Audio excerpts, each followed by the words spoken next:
of Thursday, August 8th, 2024, at 6:30 p.m. in the Assembly Chambers. First item is citizens' comments. The local number is 907-486-3231. Toll-free number 855-492-9202. Anybody wishing to speak in person or call in, please do so at this time. Hearing and seeing none, we'll move on to our agenda items. First is discuss restarting the Borough Lands Committee, and I guess this is basically giving you an update. We have filled all the positions. I was notified last night that Rich Walker is the City of Kodiak representative on the Lands Committee, and he called me and said he was very much looking forward to it. Looking at having a kickoff meeting sometime this month, be getting with everybody to see when exactly that would be and meet the advertising requirements. So we'll update you as we get on there. Basically, the intent will be to go over what we went over with the Assembly on that. I think it was approximately April 11th work session that we had. So trying to see if there's anything else there, but there's in here, you can see the different powers and duties and stuff. So anybody have any questions? Ryan. Could we discuss the intent or the expected outcome of the Land Committee? Is this the appropriate forum for that? If you want. So I guess, after we were furnished a list of the amount of property that was disposed as far back as we could find records, and seeing that it was not very much, what is the, I guess, output or desired output that we, as the body, are looking for from this activity? Well, Identify land? pardon me? Identify land? No, what it'll be is what the Lands Committee has done, has identified land and came back and made a recommendation on whether to dispose of certain pieces of land. Then, so the committee will make a recommendation to the Assembly. If the Assembly agrees with it, then the land ends up having to go through, because most land is basically as public land, is not zoned.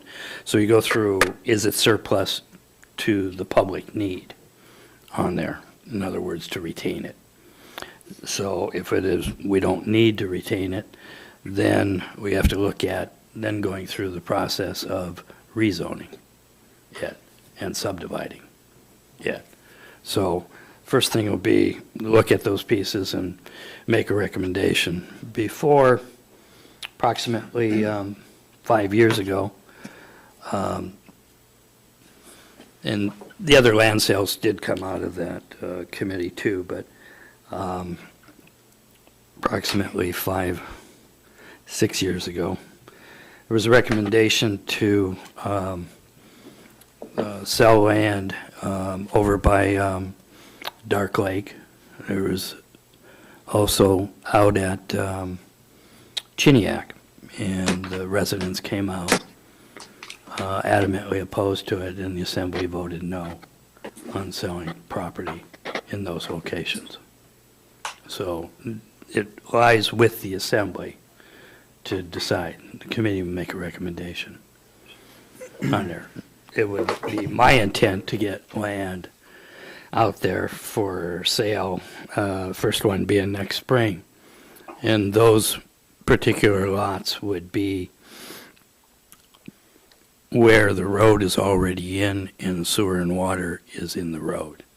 So there is not the development cost.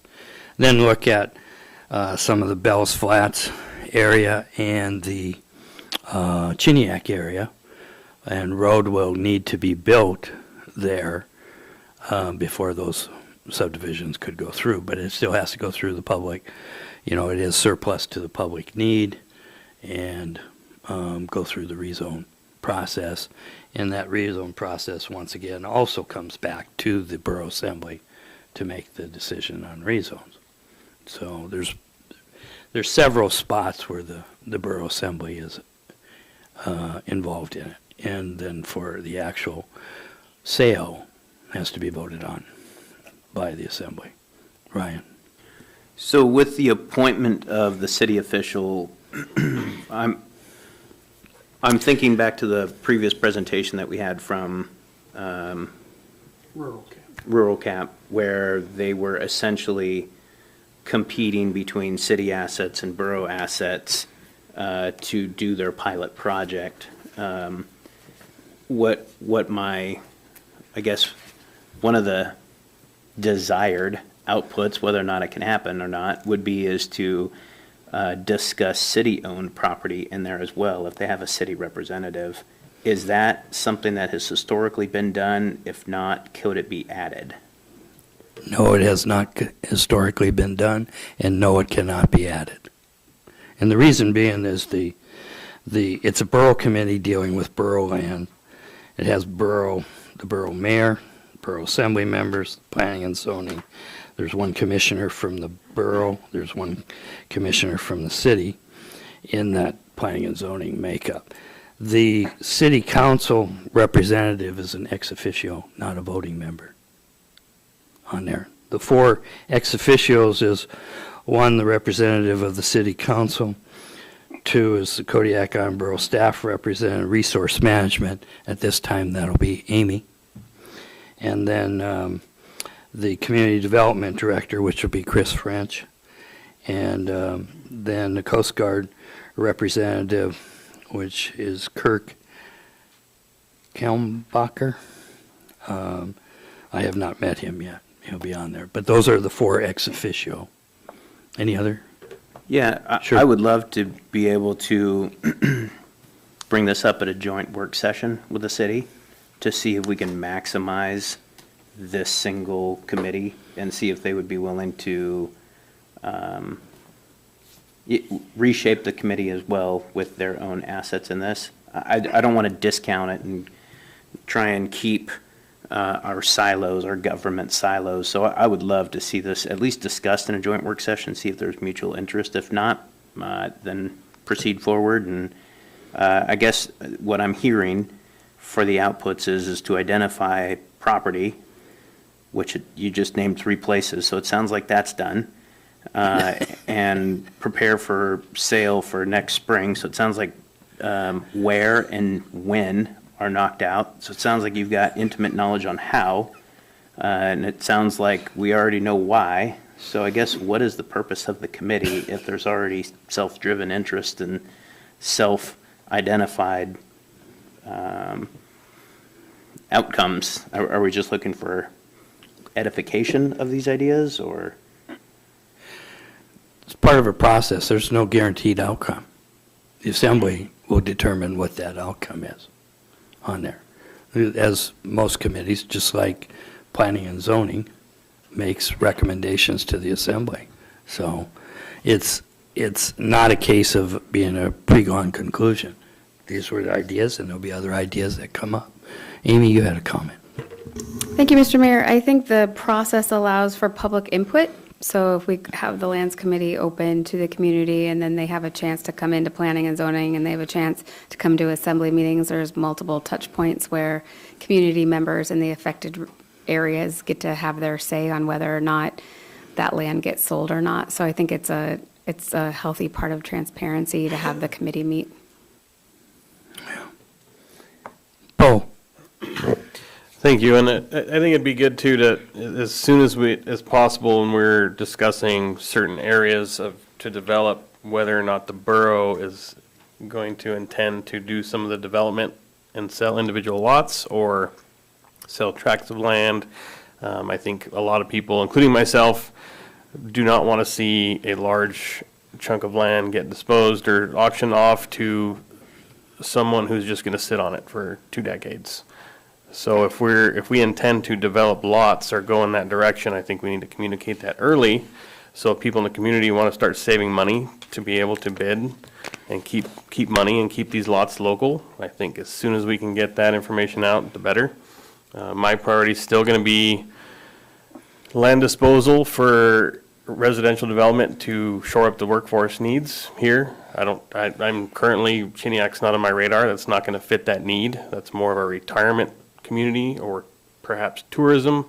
But if the borough's going to be putting some skin in the game, so to speak, with taxpayer dollars, I'd prefer it to be to develop housing units or lots for housing units that will relieve the pressure on the community and get jobs filled.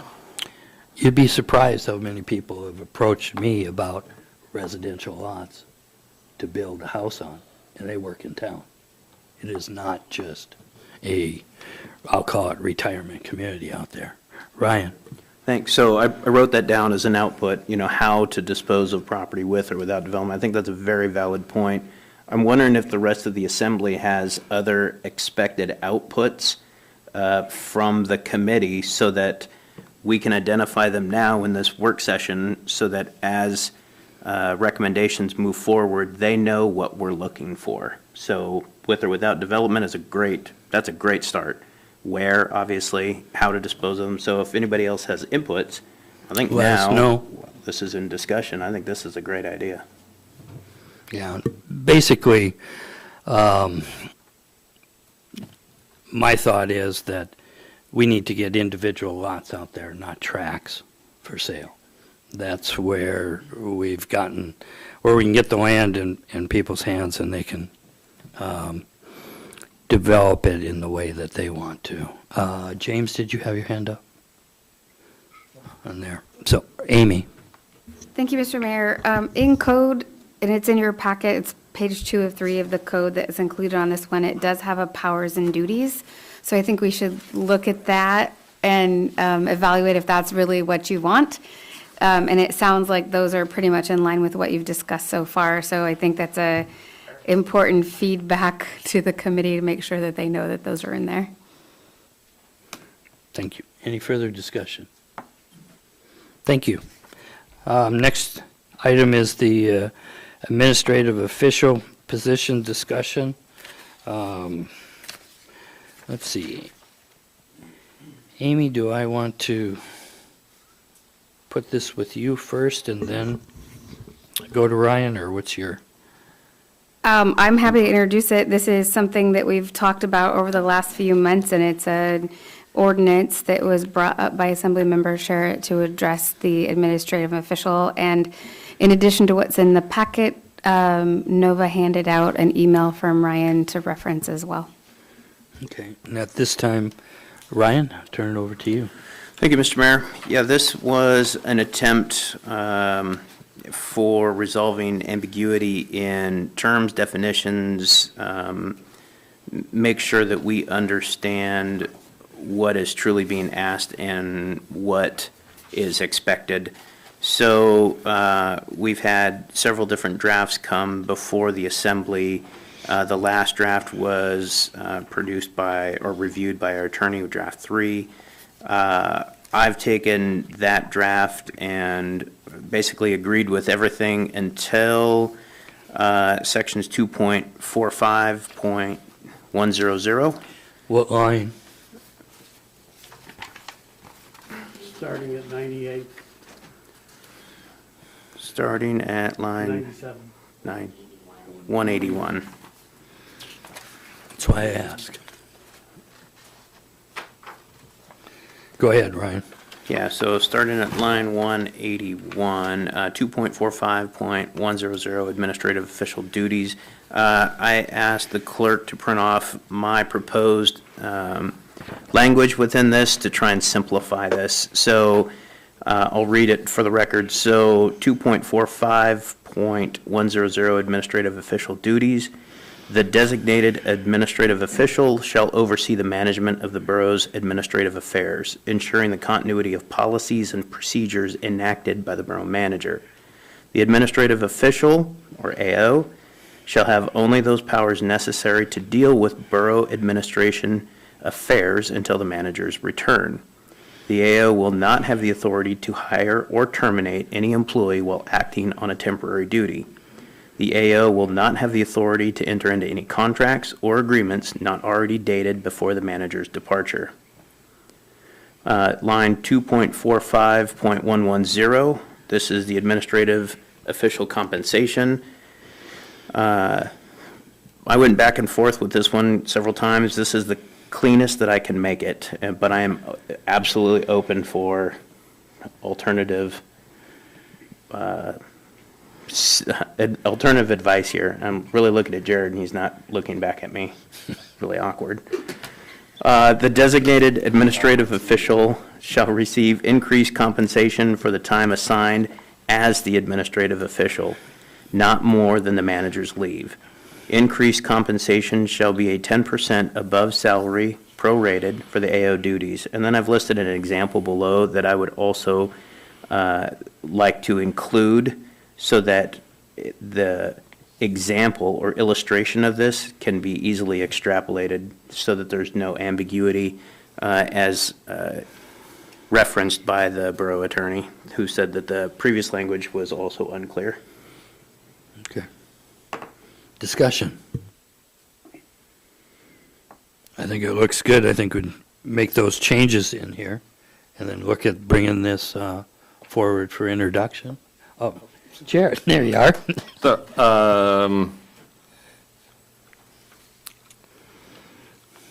okay, the phrase "not more than the manager's leave," that is in reference to the time or to, hold on.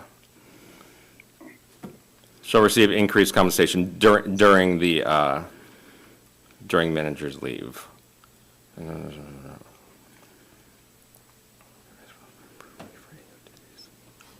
No, I think that looks fine. I think there should be a comma, but it's okay. Okay.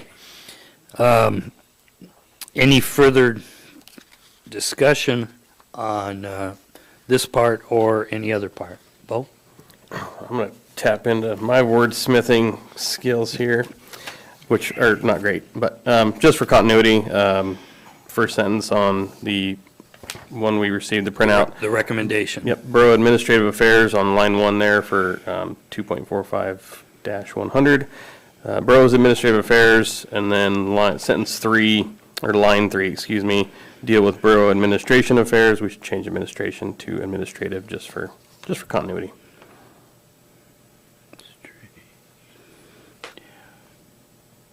But I like it. Okay.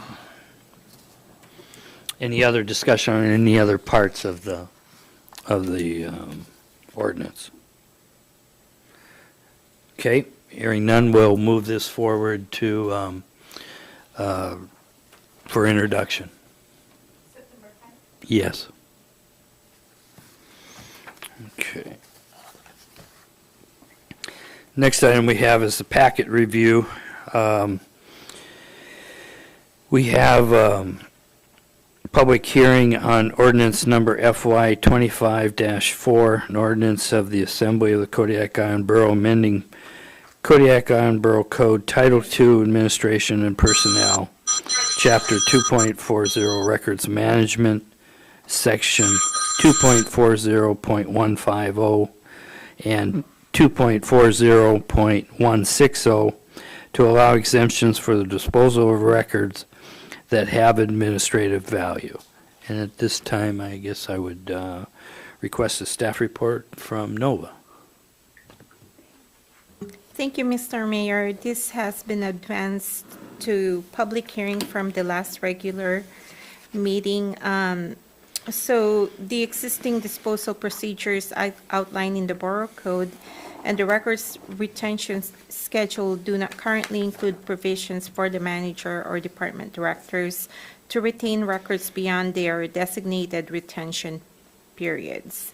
So we have met with the manager and also consulted the borough attorney, and we have found a way to revise the code to allow for the possibility of department directors and also managers to retain contracts or other records that may have administrative value. So in order for them to do that, they need to fill out a records extension form, which we already drafted.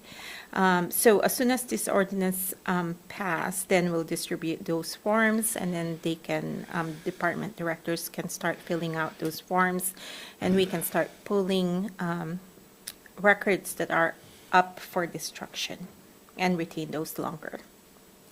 That's pretty much the gist of that, this ordinance. Any questions? Ryan? So when we've talked about this in the past, I've put an emphasis in retaining records associated with real property or real estate. Has that been considered in where we're at now? Because we've gone back and forth, and in the last work session, there appeared to be maybe a misfire or misunderstanding.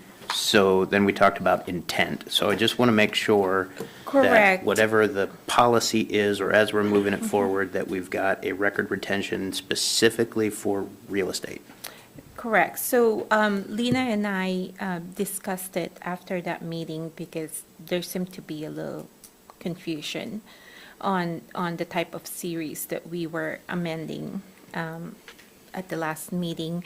There are other series in other departments that I think we need to address later in order to satisfy what you were requesting. Lena even suggested that maybe we could print out, those record series probably are in engineering. And we need to review the engineering series and see how long those retention are for those. Because all we have in the clerk's office are a few pages of the document. It's not inclusive of all the project files and they're not compiled in one series. So they are in other series in other departments. So we need to look at it wholly, I think, and look at the other department series and make sure that they get addressed somehow. Ryan? So looking at this holistically, are there other sections of the code that I just haven't seen that address engineering records? I think the code is not where you should be looking. You should be looking at the separate document, which is the records retention series. Can I continue? It's not the code. The code adopts the records retention series. The records retention series is revised in a different manner, which is by resolution, not by ordinance. So no, it's not. We should not be addressing that here in the code. We should be addressing it in the records retention schedule. Let's see. Amy and Bo's got a question too. So, Amy, So what we did last week when we extended that one CL09 contracts was just for one department. What Nova is saying is we need to go through and do that for every individual department with emphasis on engineering and facilities, because that's where most of those leases are held or the project documents are. So while we were successful and we did change one department, that needs to be done for every department. So it needs to be extended for engineering, it needs to be extended for community development, like everything that has to ever touch real estate, we would need to go in and do that individually for each department. you have a further? Bo, I'll let you go first here and then. Thank you. Now, my question was going to be to Amy, and so the manager and department directors are going to be affected by this. How do you feel about the draft language as presented? So for this ordinance, I asked for this. This is because I wanted that breadcrumb trail for future staff to be able to go back and put together how we did things. So I'm happy with this. We work with Scott Brant Erickson. I was really concerned because as we started doing the destruction of records, we were getting these huge lists of stuff that were no longer going to be retained. And I was like, I don't know what I need. And so this kind of allows us to go in and look at stuff and fill out a form that says, no, I want to keep this longer. It is set up so that it has to be reviewed every 5 years, so there is still some kind of a retention schedule, but it'll just get flagged and put on a list. And then if you want it to get extended further, you can. So I think it does a good job in allowing us to have a little more flexibility. Thank you. Ryan, have you got any further, Nova? Mr. Mayor, I would like to offer if Assemblymember Sharrett would like to come in to my office, then we can have a discussion, maybe if I show him like all the other series, and then maybe that could provide Better a little bit understanding. of clarification for him. Okay. I would like to offer that to him, or any other assembly members that would like to drop by and visit. Thank you. James? So I'm looking at the agenda item online, and there are some pieces from the last discussion that we had that are not in here. So we didn't bring all of those pieces forward to this particular agenda item. There was a list on there of dates that is not in here anymore. I mean, you could probably go back and look at it, but for somebody that's just opening it for the first time, you're not going to have all that continuity. So if we could get the paperwork that was given to us last week put into this piece, does that make sense? Do you know what I'm talking about? I can go back and look and show Are you. you talking about the records retention schedule that was provided by resolution? Because that was a separate item. The dates, so we were talking about 11-plus years, and then we Right. decided to go to 15, but that piece is not in here. Correct, because that was a resolution that was already adopted last week. Right, I get that. And but would that's- you like that to be included in this I think it packet? should be, because that's the piece that we're actually trying to, I think it all goes together.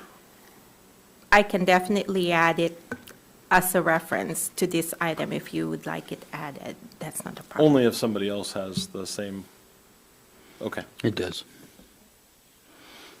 On there, okay.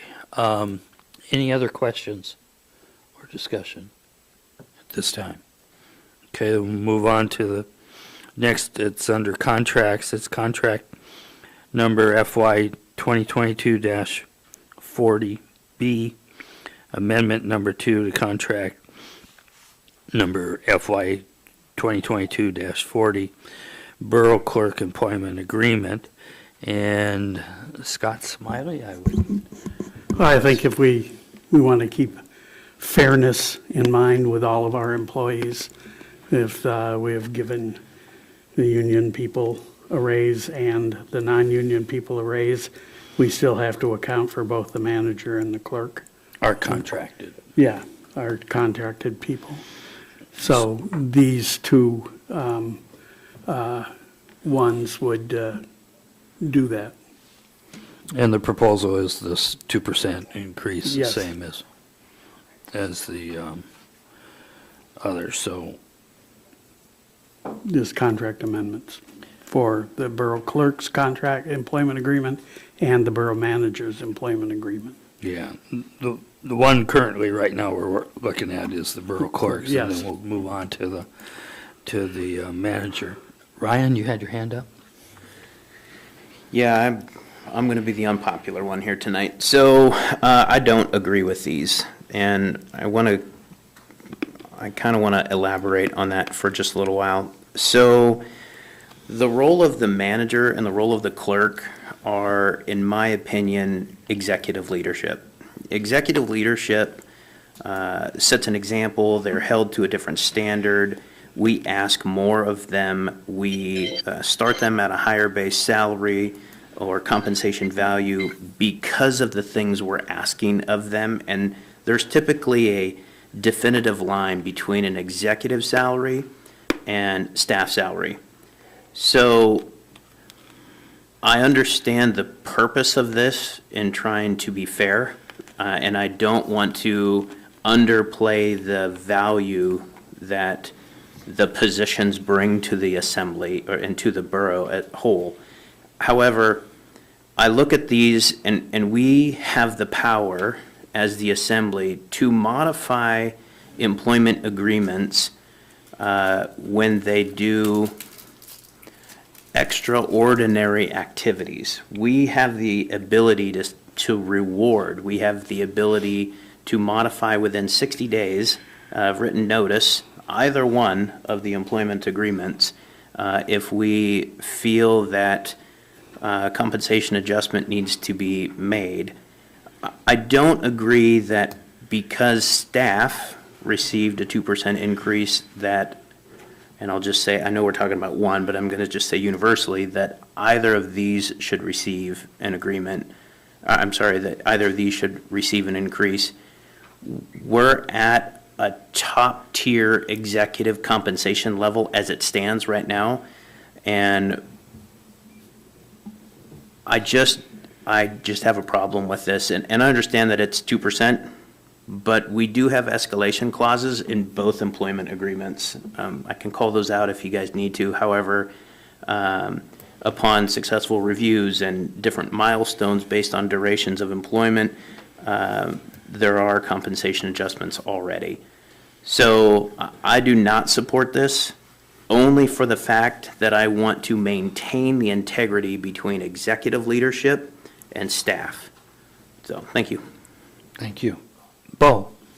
Thank you. So, just to make sure I understand this correctly, this would be in addition to compensation, increases in compensation based on merit, so their annual evaluation, for example. So this would be in addition to that, right? This is in addition, we just finished the managers. Okay. And the course not too long ago.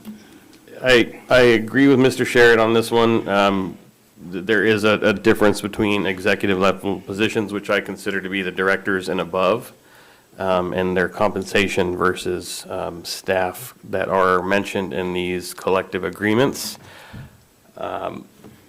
It's tough. I mean, if we didn't have the increases or the potential to increase salary already in place, I would be in favor of this. But since we already have the means, excuse me, the means to provide those incremental adjustments throughout their contract period, I don't think I can support this either. James? So I'm on the other side of this, and only because we're talking about a COLA increase, not a merit increase. And so, though I agree, we don't need to put in an extra merit increase since we just finished the contract for both, and yes, in general, since they're one right after the other. I think that we're talking about a COLA increase, not a merit increase. And so that's where I differ is if we're just talking about a COLA increase of 2% rather than a merit increase of 3 to 5%, I'm in favor of the COLA increase because of the inflation issues that have been going on, the prices that we have in this town. I'm in favor of it. Further discussion. Jared?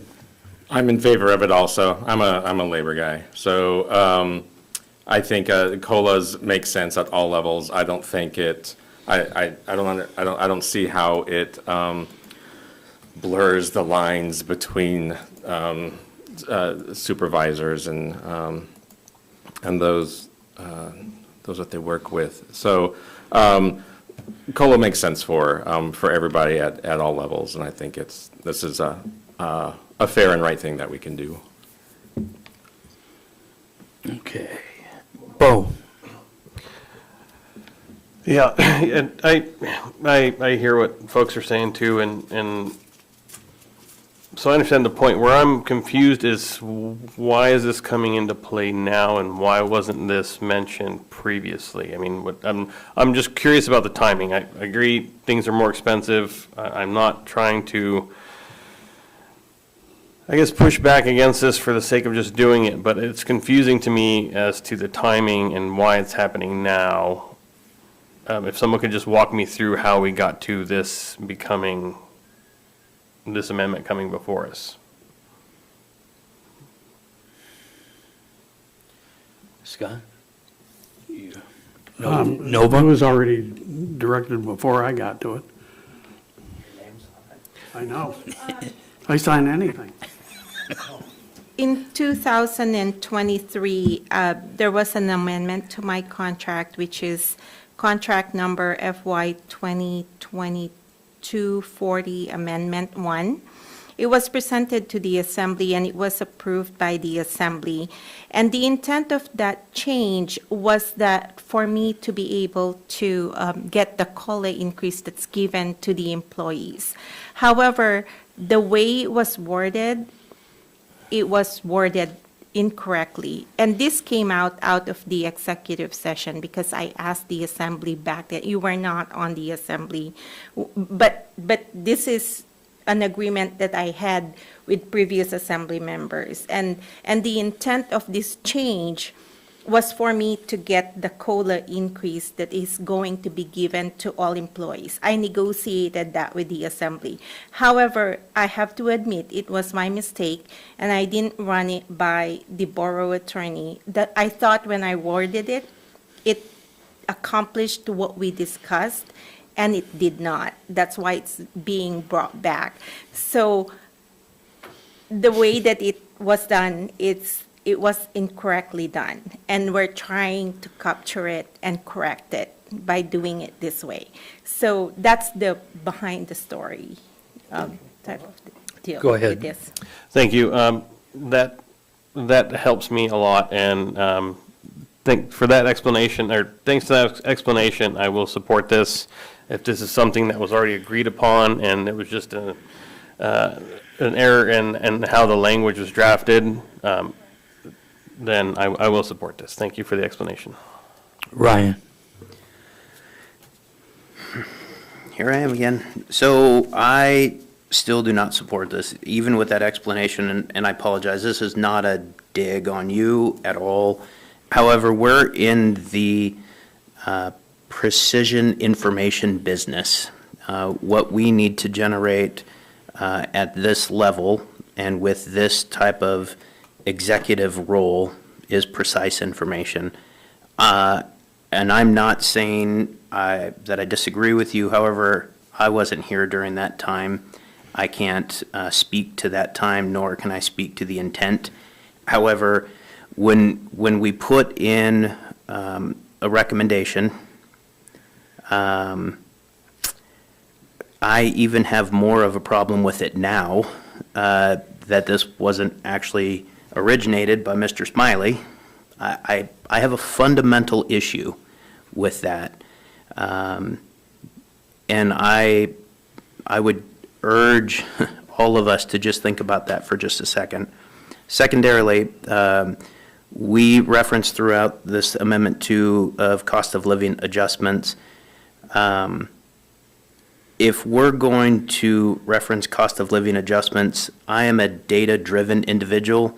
I would love to see data that actually supports the cost of living as a 2% increase versus a 4 or 10 or -2. I find cost of living adjustments an interesting subject when we bring up compensation because in my entire time of having employees, I've never once seen a cost of living adjustment go down, ever. And so I think that the justification for a cost of living increase is very one-sided. Although it favors the employee, I think that once you do that, you can't go back.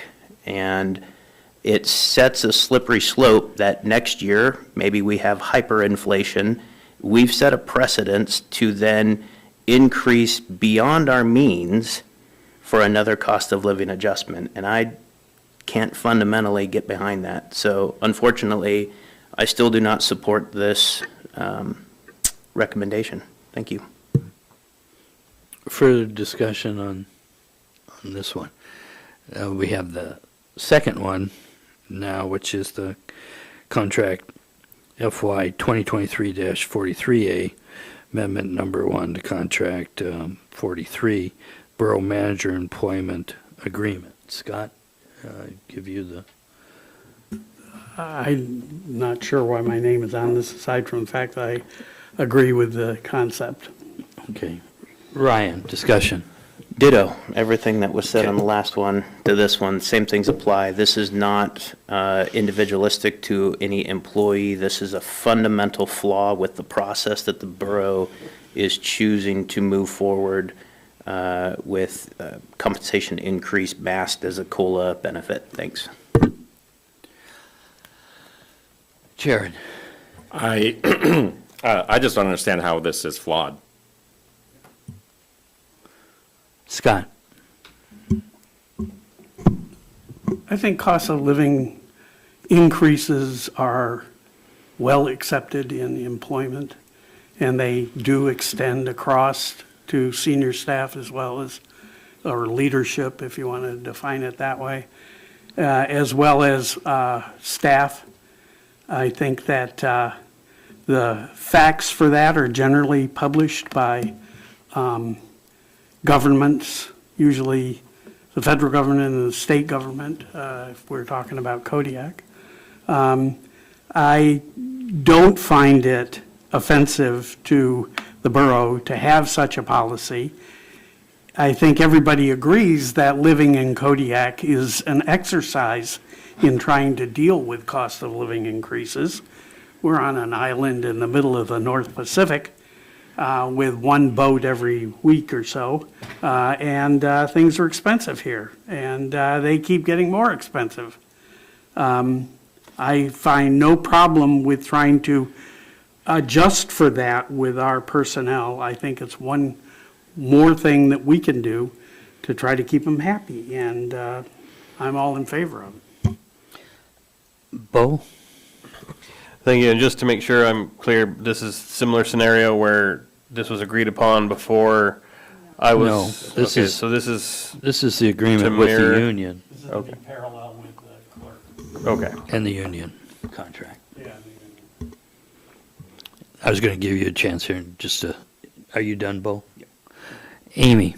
Thank you, Mr. Mayor. I don't have any previously agreed upon anything, and I was going to ask for, I would appreciate more time off instead of more money. So if you're trying to reward an employee or whatever, the money is not motivating, time off is, but I have no, there's no executive session on my contract, so there's no basis. It's just what was happening to one contract employee was happening to the other. I will say that Nova and I are not the most highly paid employees at the borough, and so that separation between executive and staff does not exist. There are people quite a bit above where our pay scale is, so that that part doesn't really play in, but I don't like begging for money, so I'm gonna, that, it's not who I am, and it's not what I'm happy with the contract as it is, so. Bo? Thank you, and just as a follow-up to that comment, I'm sure most of us would be open to ideas on how we could provide more time off and have a more suitable or reasonable work-life balance. I think I mentioned this a few months ago to you. I'm concerned that anyone in your position, you have to burn hot. I mean, you have to just constantly go. You're putting out fires. You're working longer hours than you probably should. I know I'm certainly receptive to ideas on how we can help provide or enable you to have a better work-life balance. So please keep thinking about that. If you have suggestions, please bring them to the table. I'm very receptive to that. I think it's really important. We would much rather, I'll say it again, we'll benefit by having you in that seat longer, even if it's fewer hours, than you burning out in a short amount of time. So please let us know how we can help with that. Well, this is on the agenda for next week, both of these, and we'll be going over them again and voting on it. So with that, I'll move on to the next contract, which is contract number FY 2025-4, Cybersecurity Audit Contract Award to Securance Consulting in the amount of $42,504. Staff report, Amy? Thank you, Mr. Mayor. We got so so many proposals, 36 proposals to our RFP that we put out. Cybersecurity is a little bit different than the regular proposal because you don't have to be here on site to do the audit. And so that was the reason for the number of proposals. The winning bidder, you have a lot of that information in your packet. It's at the very end where you have this matrix that shows you the grading scores, the sheets that IT used and how they picked Securance as the winner. This is a grant we got that's worth more money than the amount came in, but for all of the factors that they evaluated, they came pretty far ahead in the scoring, and that's how they picked it. In your packet is the proposal and the proposal back and a sample of the audit that this company will do. It's a lot of stuff to flip through, but it shows what we can expect as an end product. I'm happy to answer any questions. Questions? Seeing Ryan. My first question is, with the dollar amount being below your threshold, why is this in front of the assembly? Because it's a grant, and when we get a grant in, we ask the assembly to accept the grant money, and so we have accepted, and we won't be spending it all, so we'll be moving it. What we don't spend, we'll give back.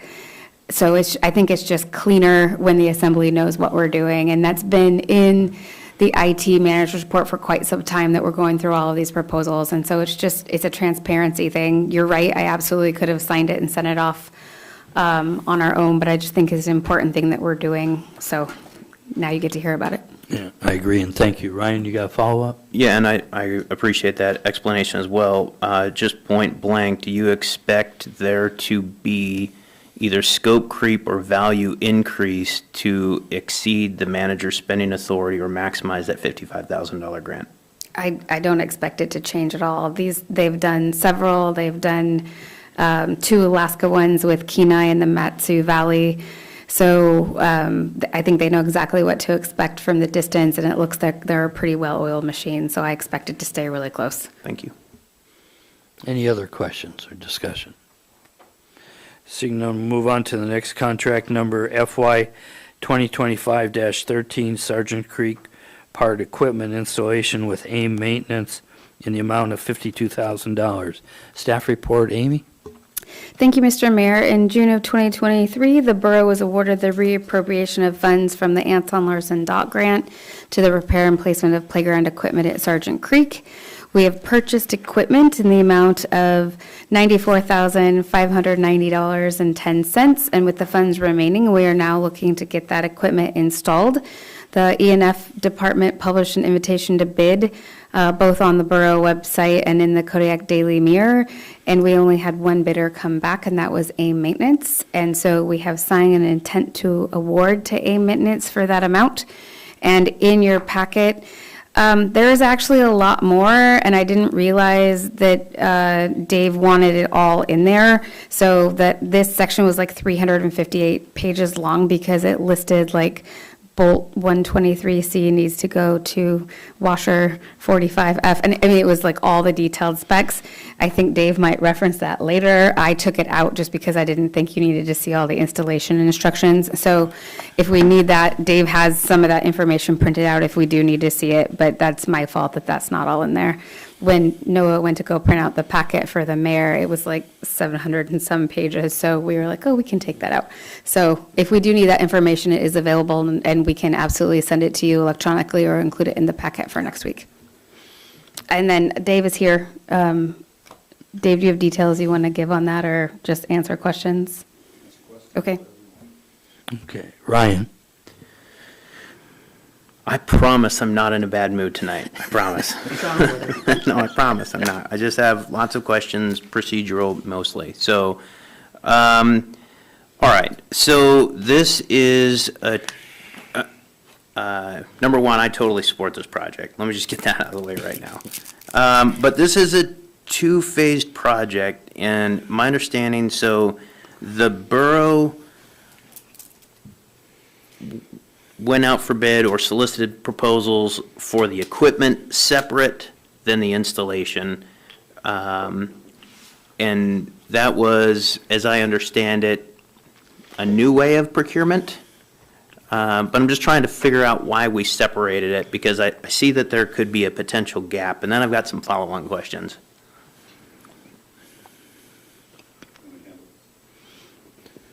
So this is the identical way that the borough also did the South Russian Creek Playground a few years ago. And the reason we went out this way is, quite frankly, in my past, government has always purchased equipment direct. But in this particular case, we did not purchase direct. The previous time we did this, we went right to the playground manufacturer. In this case, you had a vendor step in and provide a price. And so consequently, because the way it was advertised, we had to follow that. It also opens up the field to a number of different local vendors or vendors outside. So I don't think we complicated things, if that was, maybe that's what. That wasn't the statement. Okay, no, maybe that's my perception, okay? But this is the way we did it before. It was successful, so we followed the pattern. Yeah. Continue, Ryan. So, number one, that's definitely not my implication at all. However, when I see a contract that's $2,000 over the manager's spending authority, I'm going to ask the question for perceptive value. So next is, have there been any discussions or gaps between Phase 1 purchase and procurement to identify Phase 2 installation? Do we have all the nuts and bolts? Do we have all the pieces? Do we have everything that's supposed to happen? Because also in my past, similar to you, when the government purchases something, there's always something wrong. So have we done a gap analysis? We have not inventoried every nut and bolt, if that's your question.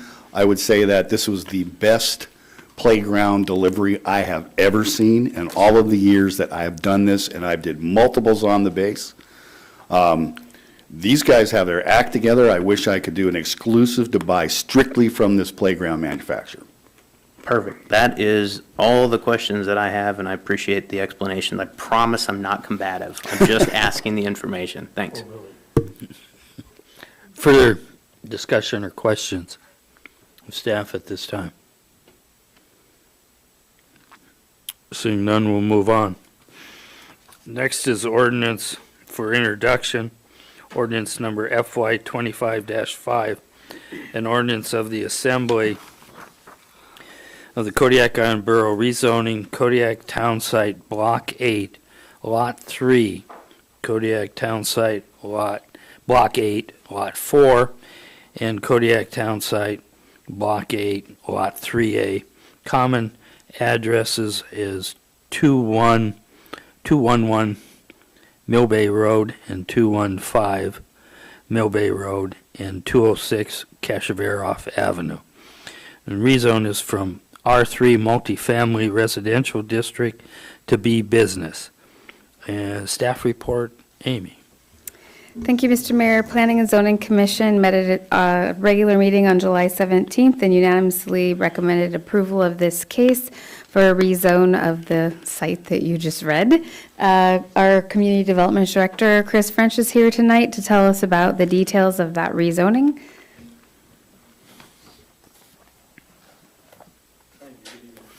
Go ahead and turn the mic on, Chris. Thank you. Thank you. So the three properties, as mentioned in the opening discussion, are zoned R3 multifamily. They're also located in the urban residential designation of the future land use map. As part of the rezone request to the business zone, the commission needed to overcome that change in the future land use map. So as part of this rezone proposal, it was understood that they would have to make a recommendation not just on the rezone, but also on the change to the future land use map. And so the commission did look at the surrounding zones of surrounding properties. There's multiple properties, one adjacent and at least two across the streets that are also zoned business in this area. The commission felt that those properties being zoned business already, the location of this property on the corner was relevant, and they felt that the rezone would be compatible to the area. The other part of that is, this particular applicant's justification for the rezone request is that they would be donating these 3 properties for the Maritime Museum, to be used for that museum. There is a statement or recommendation in the comprehensive plan from 2008 about the Maritime Museum, about trying to find a location for that in the borough. Also, in the city of Kodiak, close to other museums, which this one is close to. Therefore, at the July 17th, 2024 Planning and Zoning Commission regular meeting, they did vote unanimously to recommend approval to the Assembly for the rezone to the business zone. In Section 3 of your ordinance is also just a brief discussion about the change to the future land use map, which is required by the code. If you have any questions, I'll be happy to answer those. James, and then Bo, and then Ryan. So at this point, I think that I need to put in a conflict of interest on this one. If anybody- Potential? I don't think it's potential. The reason that I have is I live 3 houses down from this property, and I believe that it is going to affect my property value, and I think that I need to be conflicted out at this time. Okay, I'll look into that. But thank you for making us aware of it. Bo, and then Ryan? Thank you. Is there, okay, so let me rewind a bit. That seems like a very generous reason to rezone and donate this property for that purpose. Is there anything compelling this person to do it if this is approved, or that would just, we're just going by that person's honor that they would donate that for that exact purpose? So that was, that was mentioned during the public hearing. There's nothing that the commission or the assembly do that can require the property be donated for this purpose, but the applicant did attend the public hearing and stated that that was their intent on the record, that the property would be donated if the rezone was approved. Okay, thank you. And the reason I ask is we're looking to find land for housing, and so we would essentially be removing parcels for multifamily housing right in the middle of town, albeit for a very noble, seemingly noble cause that, but it's not a guarantee.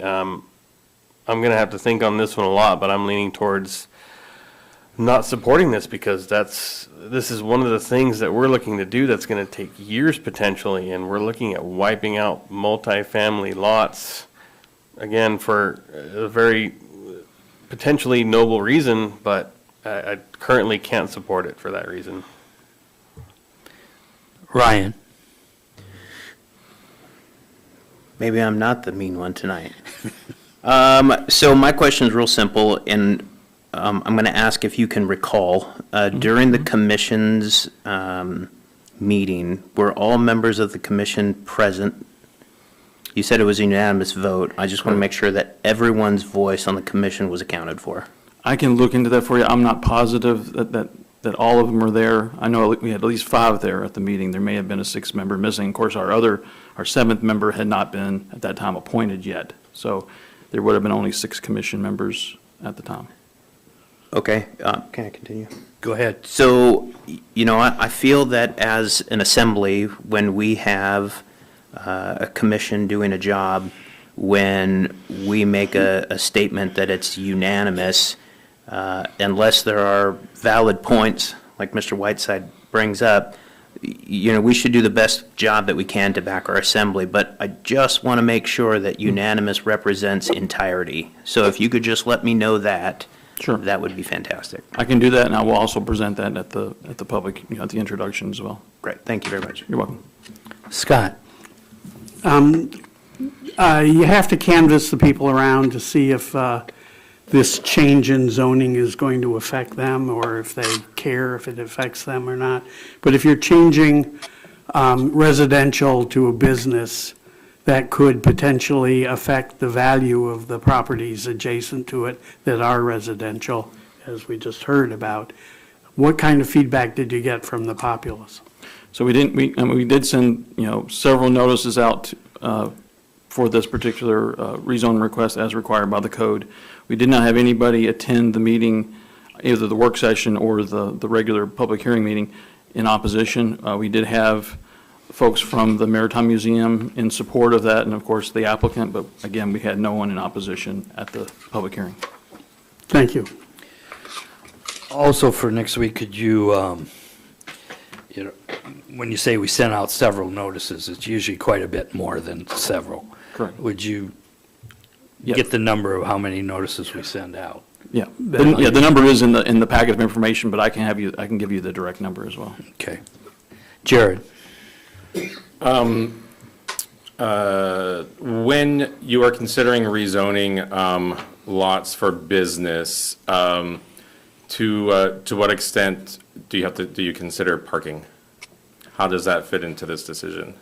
So they will have to, depending on their use, they will have to address parking. My understanding is they're going to be looking at using some parking that I believe a church across the street has as part of this. And in addition, we don't really, for a rezone request, it's a map amendment. So we're not looking at a plan for the site yet. My understanding that would be forthcoming if the rezone was approved and the property's donated to the museum. They will need to come to a plan for us. They will have to get a zoning compliance permit. At that time is where we officially look at what exactly they're going to do with the structures on the property to determine the amount of parking that's required. Jared, go ahead and follow. Okay, thanks for that. That helps. Yeah, I'm with Bo. I'm having a hard time with this one too. I really like the Maritime Museum, and I know that they've been working for a really long time trying to find a permanent location.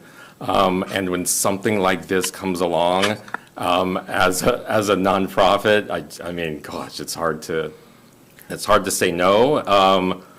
But there's also this pretty demanding public need too that we have to weigh. Yeah, I think I'll be thinking about this a lot more too, but my inclination right now is to not support this. It would be really hard to go against everything that we've been talking about for almost like the past couple of years in eliminating multifamily residential lots in the city, near the urban center, such as we have in Kodiak. It's a hard trade-off to rectify, I guess, but in my head. But yeah, that's where I'm at right now. James and then Ryan? Are you conflicting me out, or do you want me to speak on this? You can speak at this time. I'm going to decide. No, if you're conflicting me out, I can't speak. So I need to know if you're going to conflict me out or shit. not. He just did.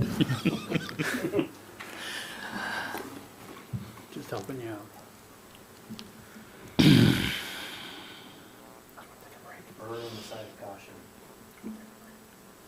Let's take a 5-minute break. Thank you.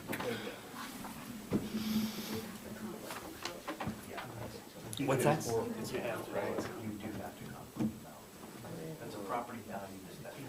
It is. I don't think it's a property value. I think I have a good solution. So how about you opting out, and then you can talk to the lawyer this week if you can opt it back in before Okay. the next meeting.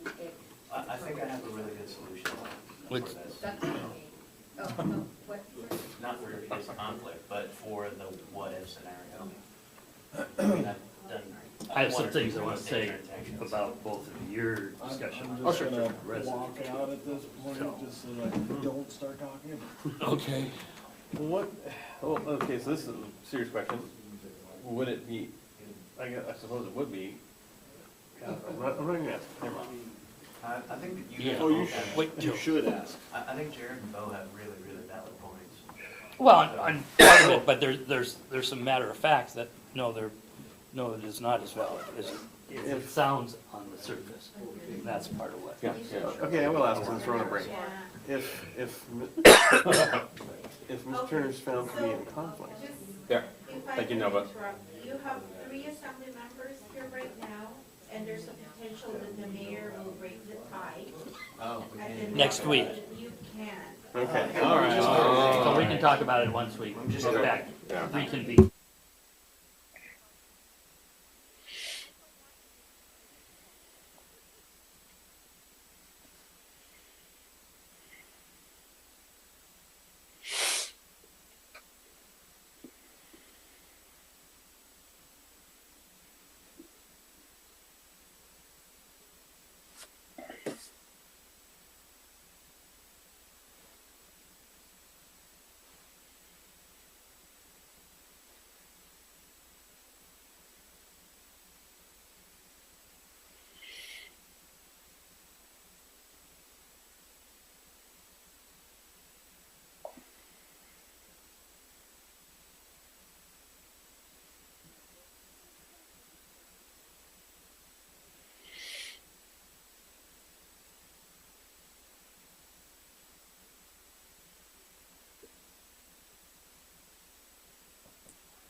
Thanks, Steve. I couldn't see your hand. Hi. We'll reconvene here in just a minute, so. Yeah, I knew you were on break. I've got Ryan, and then I'll put you on, Steve. Okay, Thanks. excellent. Okay, you've got synthesizing like work of assignments. Yes, and so my fear is like, okay, well, I don't necessarily need effective, but I need adequate, effort. I don't know, I just guess I need to talk through this with somebody who's been there. Yeah, so, when I went through my dissertation phase, they always, it was,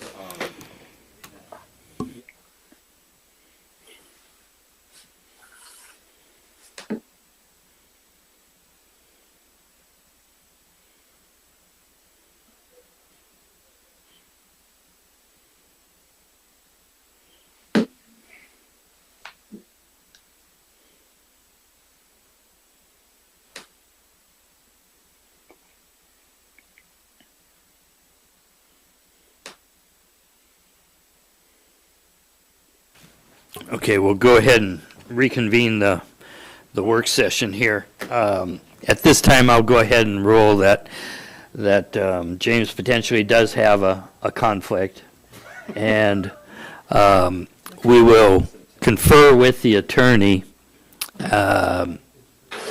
during the course of the next week here, before the regular meeting next Thursday, and depending upon what we find out, may bring him unconflicted in there. So next is Ryan and then Steve. Thank you, Mr. Mayor. So in various real estate transactions, there can be a rescission period.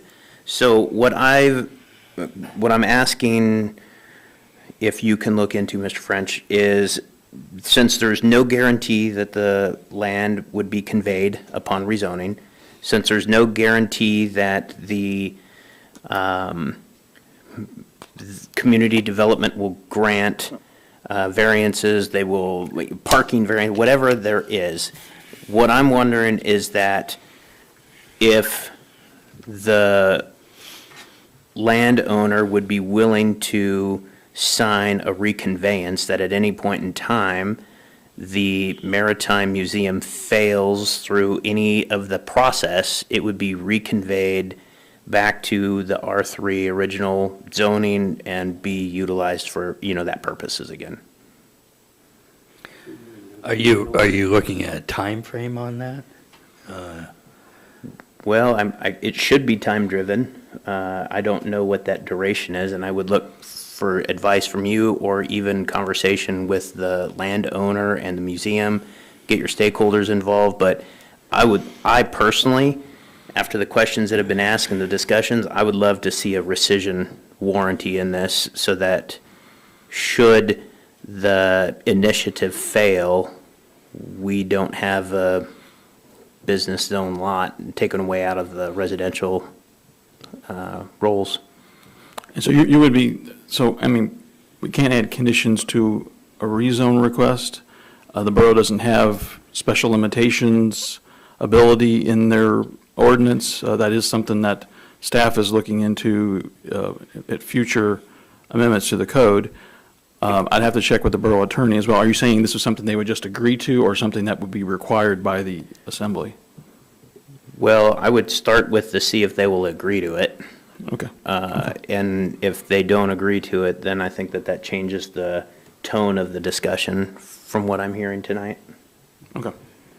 Okay, next is Steve and then Scott. Steve, go ahead. Okay, thank you. My opinion on the R3 and removing housing lots is the location of that property and the existing building. If anyone were to try to put apartments there, there's very limited parking, and it would have to be within that property, whereas the Maritime Museum could possibly use part of the church because of overlapping time, not use. And from my point of view, it would not be financially feasible to tear those buildings down, rebuild the lot, to put up a size unit you could on that property. So I really don't see a big concern about losing housing units. Thank you for your time. Thank you, Steve. Scott? I'm not certain that we have the authority to make the moves that Mr. Sherritt's talking about. I think we need to get the attorney to talk about that, because I think that exceeds our authority. Yeah, and basically, this is introduction, and it would then be 3 weeks from now that we would have the public hearing on this. I'd like to disclose a couple of things, too. I'm familiar with the property. I'm familiar with Mr. Markham, elderly gentleman, who's lived, I think, all of his life here in Kodiak, and was looking for something worthwhile. He had supported the Maritime Museum, and he had asked about this, and I did advise him this was his option to request a rezone. Part of the reason for saying he's got business property on 3 sides. Across Kashaveroff is business. To the back on Kashaveroff Way, the property is business. Across the street on Mill Bay, the property is business. What these 3 lots are is 2 of them are substandard lots at any time on there, extremely small. 2 of the lots have no parking on them at this time. All 3 of them have single-family residence on it. One of them very small, which you need that packet that has the kind of the plot plan layout on it, so that you can, the pictures would be, you can see how tiny that one in the back towards the cul-de-sac is on there. So basically, even if you were to somebody tried to combine all 3 lots, probably the most you could get on all 3 lots as one fourplex, and there's 3 units on there now. Well, I understand that, but if you remember, one of the things that we're looking at is there a need? There's other needs too. We're not just saying every need is residential on there. Is everything going to stop because of so-called residential need? So I think you're going to have to weigh other things here. Please go take a look at the property too, so you can see on there. But, Bo? Thanks, and I've viewed the pictures, and I agree, there's some limitations there. I live in a 1,005 square foot home. It is perfectly suitable for my needs and my spouse. Could easily fit a child in there, so a small family could live in our home. So if the more I think about it and the more it's discussed, I will, again, as generous as the intent is, I will refuse to support anything that's going to result in decreasing housing capacity in the community. Okay. Any further discussion? All righty, we will, Chris? Mr. Mayor, I just wanted to let you know, I did answer one of your questions in the time for the break, and there were 46 notices that went out. Thank you. For this case. Couldn't find the video for the hearing, so I'll get at the next meeting. Any I'll have that information. objections of those 43 notices? No, we didn't receive any objections in those Okay, thank you. notices. On there. Next item we have is ordinance for introduction is ordinance number FY 2025-6, amending various sections in Title II Administration and Personnel and Title III Revenue and Finance in order to clarify the interpretation of the two-thirds vote of the governing body. I would look for a staff report from Nova. Thank you, Mr. Mayor and members of the Assembly. This ordinance was requested by the Mayor and Assembly Member Sharrett. The current provisions of the Borough Code demonstrate inconsistencies in language regarding the determination of two-thirds vote of the Assembly. In reviewing the ordinance, you'll probably see that sometimes it would say authorized membership, or sometimes it would say two-thirds of the governing body, or sometimes it would say two-thirds of, the inconsistencies is just throughout the code. And the other complication to this is that you've adopted Robert's Rules of Order as your way of doing or conducting your business. Sometimes the rules that we have in our code, they don't mesh well with Robert's Rules. So it's very confusing for parliamentarians like me when it comes to implementing these rules. So I think this is a good step forward in cleaning up the code, in making sure that we have clear interpretations of the code. And maybe something that we can do also in the future is remove all, look at the entire Holistic. code and just clean it up. If we're going to follow Robert's Rules, let's follow Robert's Rules and not have our own individual rules in the code. I'd be happy to answer any questions that you may have. Thank you. Yeah, thank you. Reason I brought this forward was it had to do when the question was called and we cut off debate on the school budget appropriation. And I remember when we were passing rules here on limiting time that people speak, and that we said, we'll never cut off the minority on speaking, but the majority cut off the minority. And I don't feel that's right, and it should take a supermajority to limit discussion, especially when we're talking about a $12 million budget item. So that's why I bring that forward, and you'll see it. Jared, you have a comment. Yeah, I think these changes are great and that they align with the Roberts Rules. I am especially, I guess the word is happy, that I didn't really see that. Notice that we have had to read the resolutions aloud, and now we have taken that out, and I'm actually kind of glad for that. So we don't have to sit there and read those out. Thank you. The 2/3 vote, perfect, authorized membership of the assembly, yes, that's, it clarifies things, and, yeah, I support these changes. Thank you. Any further discussion or questions? Seeing none, we'll continue with that. Next item we have is the manager's report. Amy? Thank you, Mr. Mayor. I want to say happy anniversary to Jessica. If you've been over to the KFRC over the last 19 years, or you're walking in the building between 8 and 10 in the morning, Jessica is the one that is saying hi to you, so happy anniversary to Jessica. I wanted to update you. A couple of months ago, I told you that our banking RFP was running out, our banking contract was running out. We've been in a contract with Wells Fargo for banking services since contract fiscal year 2019.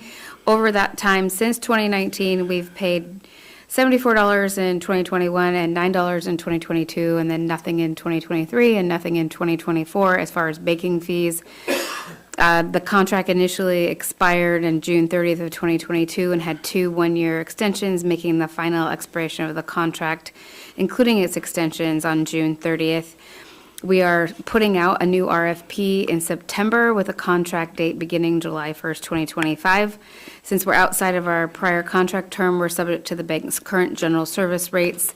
We're discussing with Wells Fargo signing a short-term contract that would lock in the current rates, so we would avoid any rate increase that they do January 1st, which I want to go ahead and do, but also we don't pay any fees because of our earnings rate credit of how much money we keep in Wells Fargo. So there's no actual financial impact to the borough by this extension that we're doing, but I didn't want to, again, extend or do a contract without the assembly knowing. So that is, we've had a lot of interest from local banks, Northram and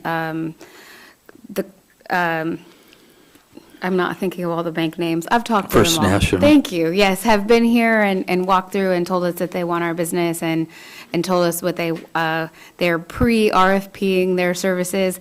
So we're really excited to see all the different things that will be available. That process will start in September.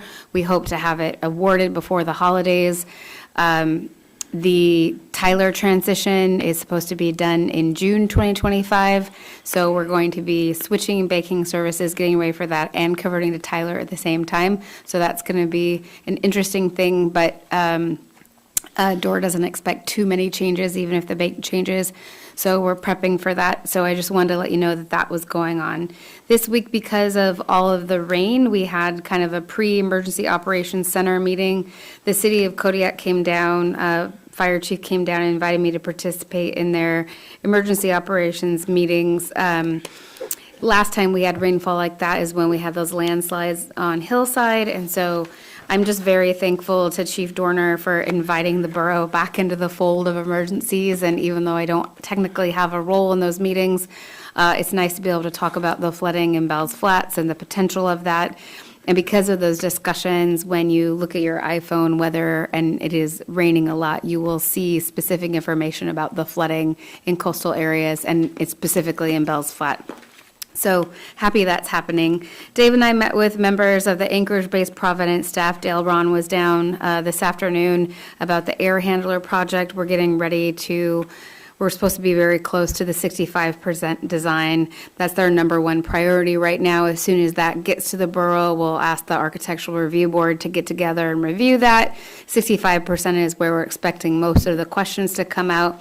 We're going to go from 65 directly to 100 and start construction. So the Architectural Review Board will have a chance at 65% and the construction bid, the 100%, to review that and ask questions.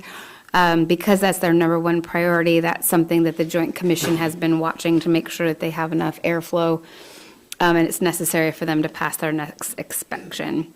This week we met with Civic Plus, who's our website provider, and we got to see what the new website looks like, and you can type in all the addresses and all the web pages and see what the update looks like. So the IT reviewed it for functionality. I reviewed it for, is it pretty? I don't like that picture. Why is there a gradient there? You know, to the kind of I look at it as the face of the borough. So IT has done a great job making sure that it's functional, and Megan's done a great job adding new things. Community development is looking at the possibility of adding online forums for our off-road system communities to do basic zoning and other things, just to have community development more accessible when you can't actually drive to the building. So I think they've looked at almost 10 different platforms to provide that. So we're looking at adding that into the website. Over the last few weeks, I've told you Alaska Municipal League is here next week, so I'll be out of the office Tuesday, Wednesday, and part of Thursday attending those meetings. The mayor will be Tuesday, Wednesday, and half of the day Thursday as well. It is not too late to sign up if you want something to do next week. Till right up till it starts. Right, you can show up the day of, bring a credit card. No, so Wednesday is the main day. Thursday is a lot of resolutions that we go over and is less exciting. The main content will happen on Wednesday. So if you have to pick one day, Wednesday is your day. And then again, Cali happening, the Kodiak Area Leadership Institute happening on September 12th. And as that gets closer, we'll have more information about that. That's going to be the borough presenting the capital improvement project list, and we've been working with the villages to find out what questions they had. Their initial cutoff date for capital improvement projects was July 31st, and we changed it from last year, and so there was an outcry of unfairness, so we have shifted it back to the end of August again to try to give them some more time to get their projects in. So hopefully that gives them some more time to update their projects and we're more successful. In community development, last Friday, our hazard mitigation plan update was put on the website. It is over 270 pages, so it is long. There is a list of goals in there that it makes it a lot. You can read the goals and you'll pretty much get the gist of the 270 pages. Public is available to comment on that through September 6th. The request for proposals for our hydrology study closed on August 2nd. The staff is going to start reviewing the 5 proposals this week, and we're meeting next week to go over those. Hopefully that's a fast turnaround because we're trying to look at that hydrology issues out in the flats, and that's where that will be based. Local Emergency Planning Committee is also coming up. Are starting back up. Volunteer positions with the committee are being advertised. They'll advertise for 3 weeks, and that closes on September 9th, 2024, and then we'll start having that committee meet again. That is a borough committee, but it is chaired by the city fire chief, so we've been in touch with him, and he knows of our scheduling, so we're not doing a sneak attack. Once we get that filled up, we'll start meeting again, and we'll be looking at those bylaws again. Again, that is that committee that is set up just for chemical spills, and we've had a gap in that. Assemblymember Turner has told us about when that happens, there's really no one local to turn to, and they have to go straight to the state, so we'll get that set back up. Planning and Zoning has a work session on August 14th. They're going to focus on their CIP list and planning the commissioner training. So commissioners have a travel budget and they're able to go to training. It hasn't happened recently, but we're hoping that some of them will be interested. Because there's no cases for the August 14th, there will not be a regular meeting held on August 21st. Assessing is out doing field work in this lovely weather in Minoshka, Bells Flats, Chiniak, and Passaic Shack. There will be a second round of postcards mailed out on August 15th to all of those areas to inform people that we're still in the field. There's no changes on the numbers for our senior citizen and disabled ventures exemptions. In other exemptions, one of our exemption applicants has asked for a reconsideration. All of our other exemption applications have been completed. They're done on the borough side, returned to the applicant, and they all went through all of their appeal periods, so there will be no reconsiderations on. There were 4 total, so 3 are done, and we are in a reconsideration with one of them. In engineering, I told you about this last week. Corey Wall, our architect, and David Fromm are coming. That's our hospital space study analysis folks. They're going to be here. They're going to be meeting with staff from the hospital and staff from KCHC. And I think we're going to invite our HFAB folks in if they are interested in seeing that too. We already discussed the playground equipment at Women's Bay tonight. There's a couple of new things happening at KFRC. The apartment building next to KFRC had a sewage lift station, we'll call it a malfunction, earlier this week. That has been inspected, and we're going to figure out what's going wrong and get that replaced and fixed. KFRC is adding a Starlink to their arsenal over there for connectivity, and they are also asking for additional electrical circuits to add more chillers for NOAA, and so we have electricians going in to see what kind of load that can handle and how that affects our backup generators. Out at the landfill, we have a RFP out for the Baylor Building concrete floor, and we have another commercial hazardous waste event that is scheduled for October 1st and 2nd. That's specifically targeting commercial entities for collection and disposal of hazardous materials. Through all of that rain, the Peterson roof did so good, and then the day after the rain, we found a leak, and it was that roof has been leaking so long. We found out this week that the staff has named the leaks, and I didn't find out what the name was, and I don't know if Dave did or not. No, but they said, oh yeah, that's such and such leak, and so staff went out there with KBSD, or the school district found it. They called our project manager called the contractor went out and they found a fix. So it's already been fixed. And then the problem that they found, they went and found everywhere else that problem could also occur and went and fixed all those too. So that's progressing well.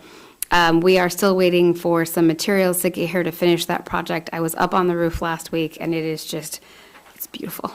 No rain is sitting on there. The teachers that are starting to come in the building have commented how loud it is because they're, the school, it's empty, there's no kids, there's nothing on the walls, and all you can hear is the water swooshing down those drains. So I think if our biggest complaint is how loud the water is, we're doing good.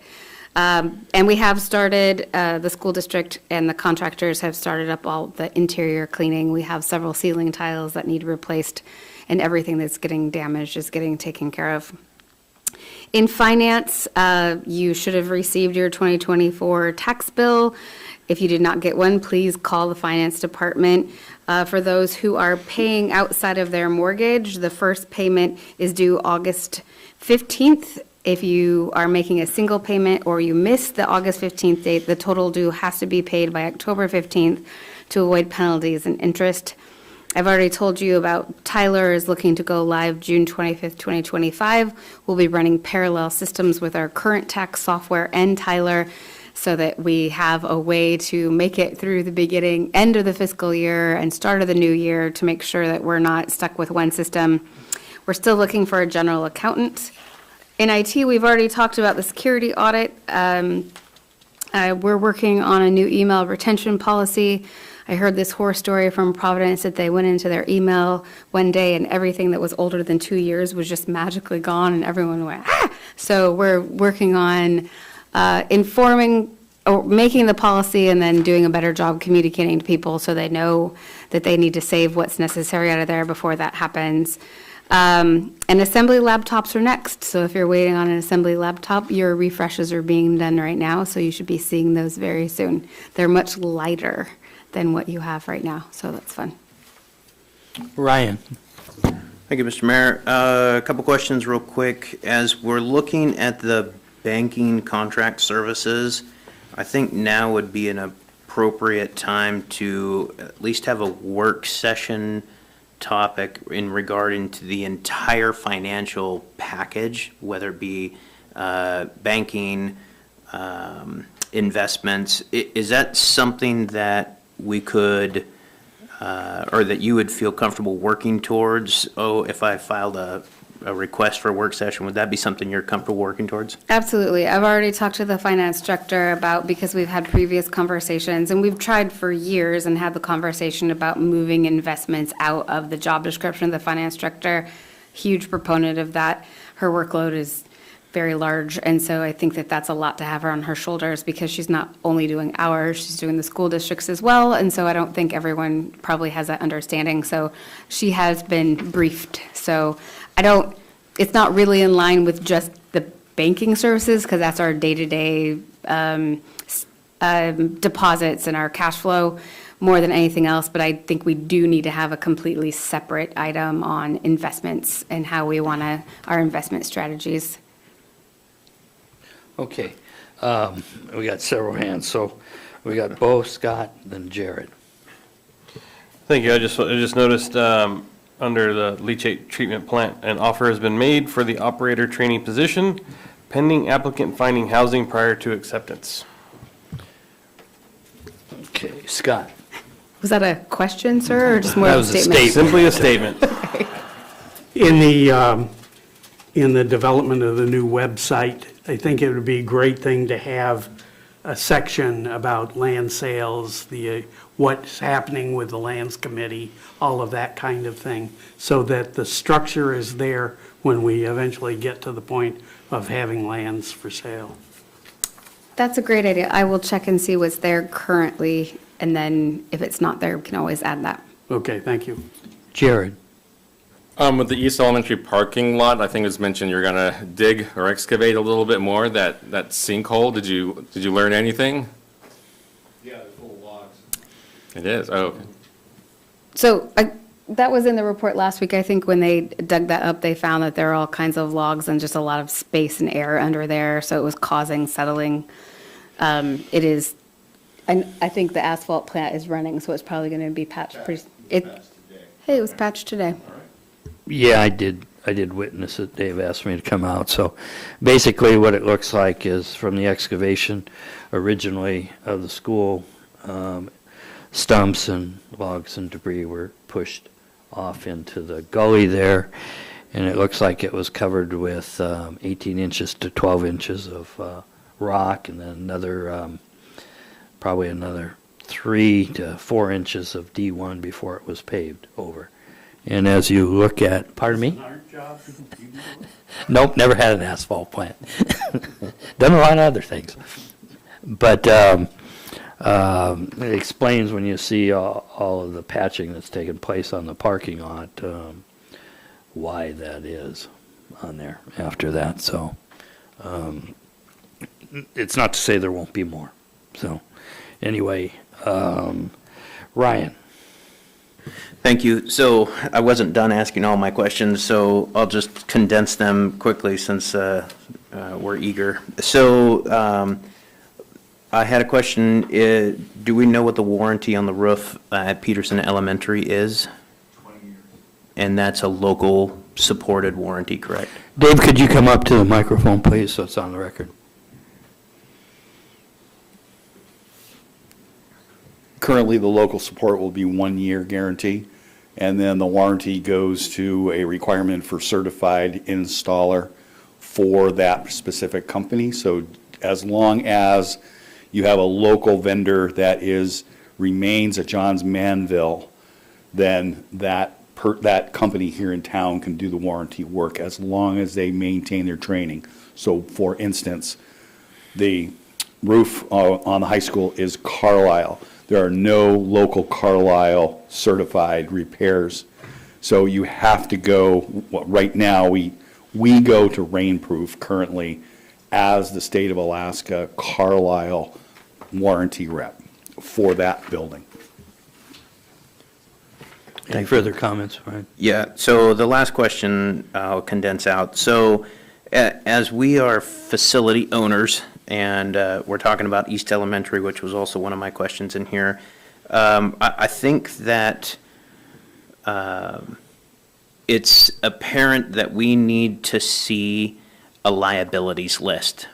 So, and what I mean by that specifically is if we have a facility list of potential liabilities, for example, we own East Elementary facility, we have X, Y, and Z wrong with it, throw the parking lot on there, so that as we start looking at the long-term picture, 3, 5, 10 years down the road, that we can start looking at potential funding sources, reserve accounts, capital improvement lists, some mechanism to prioritize those high-need items, because I think that we would get 7 different answers on what a priority is for a repair up here. So I just think that that's something that we need as a discussion topic that's out in front of us. constantly. Dave? So I'm going to give the school district some credit here, and Mr. Hargraves, who is no longer with the school district. However, they have an employee that's actually going from facility to facility and documenting. And we talk about that every 2 weeks in our joint meetings. And I think that's where we're heading. There's a little bit of a difference in opinion as far as because of background, because of my history, because of Mr. Powers. Adam Powers is the new person at the school district. He is more mechanical side. I am more on the protect the outside. But we're talking about what exteriors can we preserve with paint, what are gone too far, should we be going and recommending low maintenance siding, things of that nature. So I think we're doing it, and I will make sure that we move to that goal. Nova, do you have a comment? I just want, this is regarding the investment discussion. We have a placeholder for it on the September 12th work session. Just an FYI. Thank you. Thank you. Jared, you had a comment? Yeah, thank you. At Monday's school board meeting, they talked about the oil tank in Uzinki, I believe. Okay, so I think they've already talked to you. What, is that all on the school board? Are they working with us for that? We've had a conversation. There's several options, and we actually have a tank that we could facilitate a tank tightness test on to make sure, verify that the double wall is correct, that it's holding fuel. It came from the hospital, so it's actually here. It's not the prettiest thing in the world, but it's sure prettier than the one I saw the pictures of. So I think that should be a priority, and I will make sure that we bump that up, because even if it's a couple $100,000 for a tank, it's cheaper than an oil spill. Any further question? One thing that I have for you, Amy, it has to do with the banking contracts. I guess one of my things is how the Wells Fargo sweep rate, since we're looking at extending for a year with them, what that is right now compared to what our other banks pay. So, as far as a negotiating thing for an extension for a year. So, anyway, Ryan, did you have something else? Yeah, and I know that although we have a placeholder on this, and you had mentioned that you wanted to maybe separate investments from banking, however, the two are very much interconnected. So I would be remiss to support any long-term extension, just because I think that consolidation of cash and reserves with investment accounts, that's the new way of investing. And so you find larger returns, lower fees, everything with cash in hand as a movement account, which is what we use for our everyday banking. So I would just caution us to not enter a long-term agreement until we have that September 12th discussion. Yeah, we're on a month-to-month with Wells Fargo with our current program, so nothing is changing, and there's no urgency. It's just if their government financial advisor to us said, hey, if you don't want to be subject to the January 1st increases, you can lock in what you have right now. But again, we don't, because of how much money we keep there, we don't pay the fees. So it's not really a big issue. So it can totally wait until then. Thank you. Any other questions or discussion? With that, we'll go to the clerk's comments. Nova? Thank you, Mr. Mayor. So we are now knee-deep into the elections. We're gearing up for the primary elections, which is which is going to be on August 20. Next week, we'll be distributing the equipment and also the ballots to the election workers. On election day, the clerk's office staff will be in and out of the office. We will be assisting at the precincts. And the day after the election, we are responsible responsible also for sending back the supplies and the equipments to the state. The absentee voting is still ongoing here in the assembly chambers. They are open from 10 a.m. to 4 p.m. And please remember that to the listening public also that the assembly chambers is considered a polling precinct. So no one should have signs when they park here at the borough. The state law doesn't allow, it's considered campaigning if you have signs and stuff like that on your cars within 200 feet of any entrance of the building. I just want to remind everyone that the filing period for the local election is still open, and it will close at 4 p.m., not 5 p.m., but 4 p.m. next Thursday. So you still have a week to file. Thursday, August 15th, we will close. And we are also still looking for workers, especially for the in-town precincts, the Harbor Master and the Teen Center precinct. For the local election, you need to be a city registered voter to work at these precincts. Records update, we're continuing our work with archiving, and also we're waiting for the adoption of the code that is before you for public hearing, and then we will implement the extension for records. We will start pulling those ones that do have administrative value. Budgets, we're doing good, 15% for the legislative budget as of August 1. Clerk's office budget is at 8%. Please remember that you do have a joint work session with the City Council on August 27th. Events calendar, the manager already spoke about the AML Summer Conference here in Kodiak. So far, we have Assembly Members Smiley, Griffin, and Mayor Arndt signed up to attend. It's not too late yet to register, so let me know if you're interested. And you don't have to bring your own credit card. The borough will pay. Yeah.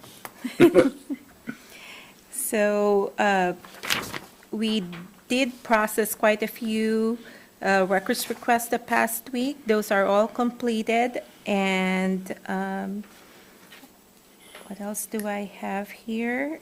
We also processed our code updates this past week. We distributed the updates to the code. And that's all I have. I'd be happy to answer any questions that you may have. Nova absentee voting on the primary closes when? The day before the election, the 19th. Okay, thank you. Any other questions of the clerk? Seeing none, we'll move on to assembly member comments. I'll start with you, Ryan. Okay, so, let's see, I've got 10 things to talk about. So, yeah, you're welcome, Scott. So, Cracking headache. as we stand up committees and ask for citizen involvements, we should definitely have defined outputs. I think that as we stand up committees and they falter or fall to the wayside, there's a lot of information lost. So setting up a committee with the idea of sustainability is very attractive. I'd also like to talk about the flooding incident in Juneau. This highlights the community disaster preparedness. For those interested, the National Guard is mobilizing 38 soldiers. They started moving tonight at 7 o'clock. They've got 38 soldiers en route.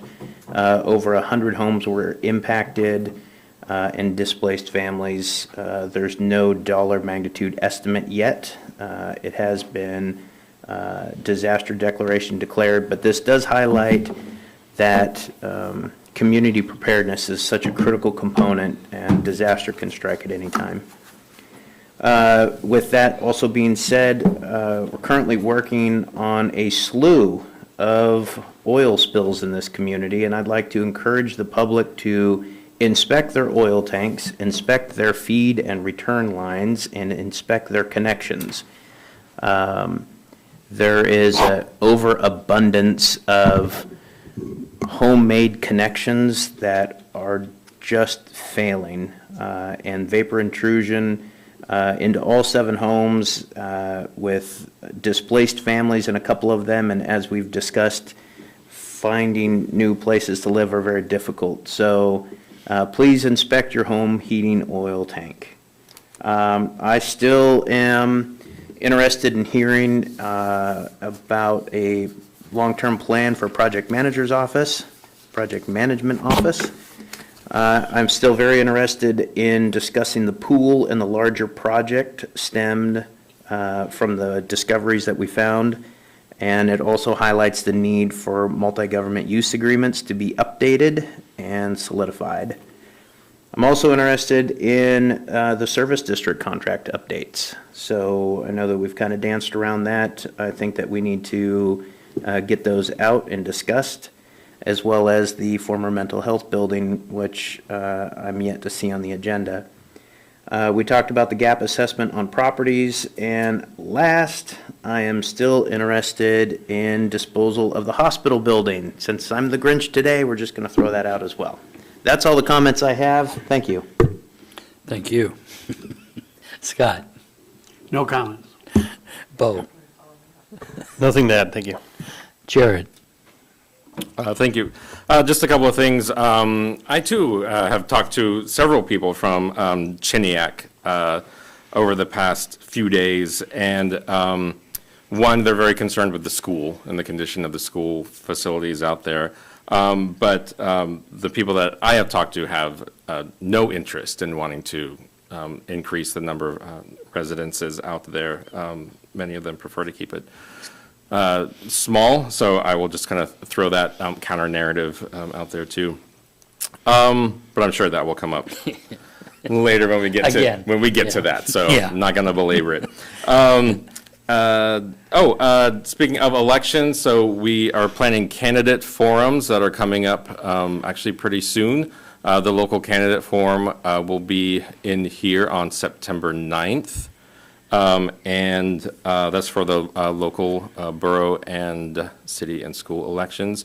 And then today, just talked with the statewide folks and congressional people. We have set the congressional fisheries debate October 8th, and that'll be over at the auditorium.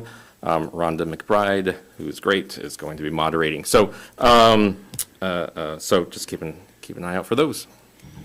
Thank you. James?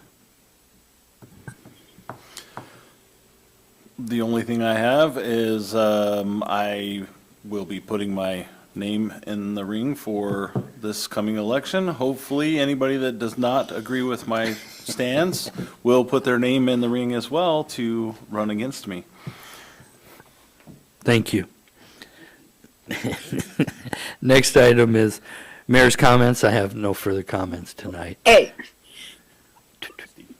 Oh, Steve, I went right over you. I apologize, Steve.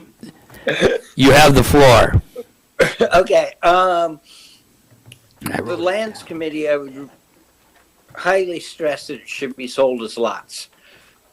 Way back in the 90s when the borough was talking about some of this, I went in and expressed the same opinion, because otherwise there are very limited bidders, some of which demand building the house on the lot, even if you want to purchase one from them.